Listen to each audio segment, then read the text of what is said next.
For most people, luxury means comfort, and that starts right here with this seat.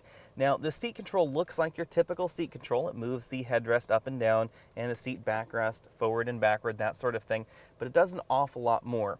We have a four-way power adjustable headrest. So you can see this headrest is actually moving in and out and up and down with this control that is memory linked. The seat bottom cushion extends and retracts with the same control as well. But there's still more. Because there's so many ways to control the seat, most of them are actually right here in the command system. So I can inflate or deflate my side bolsters right there. You can also adjust the lumbar support, but it's not your traditional in and out and up and down four-way type. You actually have this sort of matrix here, and you can have it go up and down and in and out anywhere within this particular range, all up and down the seat, as you can see right there. Personally, I prefer it right around here at the 10 and 9 position. Now you should note that according to this little graphic, it's trying to imply that your lumbar is somehow 3/4 of the way up your back. That's not really where the lumbar support ends in this vehicle.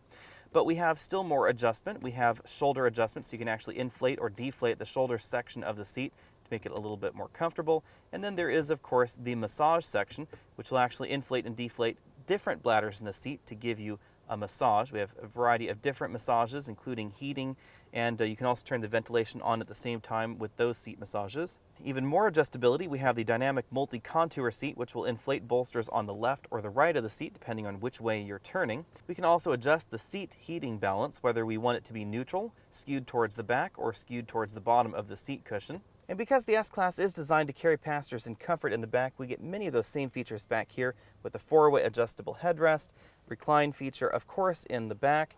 And on this other side, the right side seat in our particular model, since we are in a left-hand drive country, you can also control the front seat and move that further forward. Now, unfortunately, we don't get any massaging in the back seats. We'll have to wait till next year maybe for that. Beyond simply air vents in the rear, we do get 4 complete climate control zones. Before you think that the power headrest love extends just to the 4 seats, the center seat does have a power adjustable headrest itself. You can actually extend and retract that headrest right there like that. The right rear seat in our car can control the front seat, and there's a button to make this into a lounge, which will automatically push that front seat as far forward as possible and recline the rear seat as much as possible. People that can afford this much luxury apparently dislike the sun, so we get power sunshades on the rear doors, as well as the back window. Part of the Mercedes dedication to safety are these inflatable seat belts in the back. Mercedes calls them belt bags. They are much more attractive looking than what you find in Ford products. Ford also has an inflatable seat belt.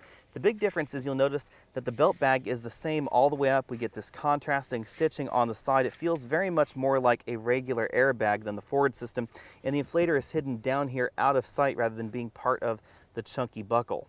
Finding the seatbelt buckle in a car can be a pain, so Mercedes pops it out right there. It also lights it up, and then once I plug in my seatbelt buckle, it actually retracts out of the way. The optional rear seat entertainment system, in addition to doing DVD playing and that sort of usual entertainment function, also has a very airline-esque rotating display. So right now we get a map, and then we get an elevation profile, then we get a weather prediction for our particular area. It looks an awful lot like flying on a luxury airline. Well, you can obviously use the car's excellent speaker system for watching your videos in the back. You can also use these very Doctor Who and the Green Death looking headphones that come with the car. They are in an excellent little zipped pouch right here in the door. They are Mercedes branded, of course, as well. This model, of course, has a 4-corner air suspension to give you the most supple highway ride possible, but there is an optional magic body control suspension that actually has sensors that read the road surface in front of you, detecting potholes and other imperfections, and then they will program the suspension to deal with those potholes before you run them over instead of after you run them over like every other suspension on the market. We obviously have a radar sensor right up here for our pre-collision warning system, radar cruise control, etc. But right over here on this side, this little disc is actually a night vision camera system, and this has object detection, so it'll actually detect things like wild animals, deer, etc. out on the road, people out on the road, cyclists, etc. It will tell you about them by putting a little red block on them. In the instrument cluster, there's actually a camera display right there. Unfortunately, in the United States, we don't get some of the fancier features with these headlamps because they're just not allowed in the United States. Now, if you think that is a pity, then you need to write your Congress people and tell them to worry about changing that law as soon as possible, because we do have some massive headlight improvements coming in the world that we cannot get in this country. In Europe, many of these more advanced headlamps will allow you to keep your high beams on in country driving, and then they will actually block out the light portion against oncoming traffic. So as a car's coming towards you, This will make sure that it doesn't dazzle that oncoming driver while still allowing you to see the sides of the road and all around that car with your high beams on. That's just not allowed in the United States. Everyone knows that V8s are fun, and the only thing more fun than a V8 is a V8 with twin turbos, so we of course get one under this hood. If you'd rather go green, there is a twin-turbo V6 hybrid model available as well. Of course, this is a luxury car, and no luxury car would be complete without an insane engine lineup. So of course, instead of this 4.7-liter twin-turbo V8, there's also a 5.5-liter twin-turbo V8, and the only thing better than those two would be a set of twin-turbo V12 engines.